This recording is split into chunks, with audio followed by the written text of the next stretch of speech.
Hey guys, Eric and Matt here, providing you with a Rewind Theater trailer commentary for the final full-length Tron Legacy trailer.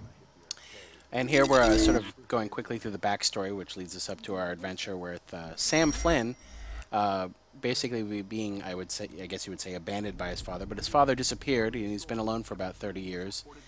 Here we see the clips from the original Tron of Jeff Bridges becoming CEO of Encom.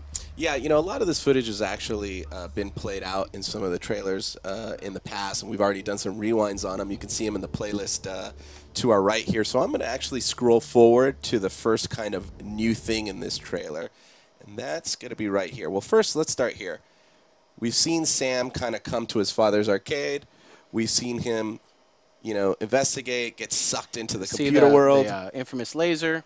Boom. But here, this is Sam emerging inside the computer world, and you can see this is a replica of what looks like Flynn's arcade. And this is a cyber simulated building that looks just like the one he went into. And there's a new version of the classic Interceptor, and they kind of sweep around for programs to play in the grid games. And here are the sirens, the sexy sirens, and their job is to prepare the programs to compete in these games. Yeah, I think it's interesting to note that he enters the cyber world in his street clothes and then is actually dressed by these ladies into what we loosely call the Tron garb. That's right, and he's fitted with a disc on his back. Right, which basically stores all of the knowledge that he acquires while he's in this game world. And you had something interesting to note about these suits. Yeah, the costumes are all self-illuminated, so the lights are built into the costumes themselves. Whereas in the old Tron movie, they had to go in and they had to paint over it, yeah. yeah. And here you see Sam reuniting with his father, and this is his safe house. And Kevin has found refuge in the outlands of the grid he created, which no other program can get to, so he's sort of safe there. So only Kevin and Sam technically can get to it. And Cora, yeah, she can get there too because she can drive this tumbler. Now I'm going to scroll back and stop here for just a quick second.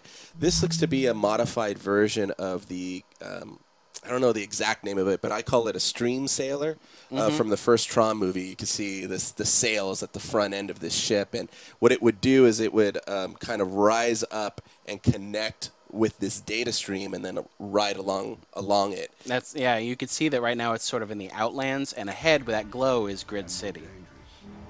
And that's Rinsler, and he's sort of Clue, who is essentially the villain of the piece, who is Jeff Bridges as a 35-year-old man. That's his main henchman, and the champion of the grid games. So he's basically... There he is, yeah. That's Clue, right? Clue was Kevin's computer alter ego who has turned against him. We don't know why yet, though. But I'm stopping here just so we can really get a kind of up-close and personal look at the CG technology used to create a young Jeff Bridges. Jeff Bridges played the role. They changed his face up, but they kept all the motions of his acting, and they used a body double, a younger man, to sort of step in there and be the body of Clue. I'm also going to stop here because these guys are really cool. You call them the Black Guard, right? These are the Black Guard. If you see orange, these are warriors and henchmen of Clue. Clue himself is yellow, but his soldiers are orange. And you see they have built-in wings to their backs. Yeah, they basically kind of are skydiving out of an interceptor. And from out of their suits pop these like wasp or beetle-like wings. And even the mask, I mean, look at their helmets. That's kind of reminiscent of a beetle or a wasp. Yeah, a lot of the programs, if they're sort of anonymous drone programs, they don't really have a face. They're all covered up.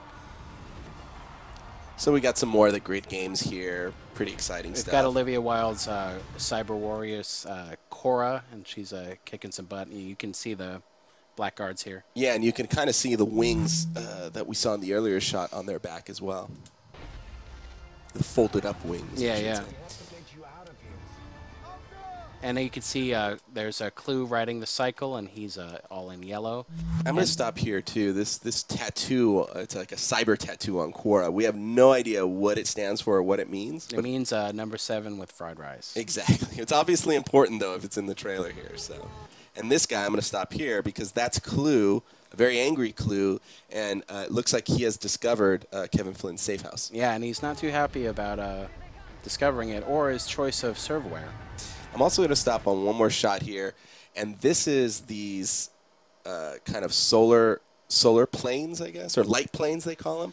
But what's cool about it is you could see the pilot. The plane actually kind of comes up and builds itself around the part of the pilot. new vehicle design for this film, you could see it in the light cycles as well, is that the rider or the flyer of these vehicles are sort of integrated into the machinery.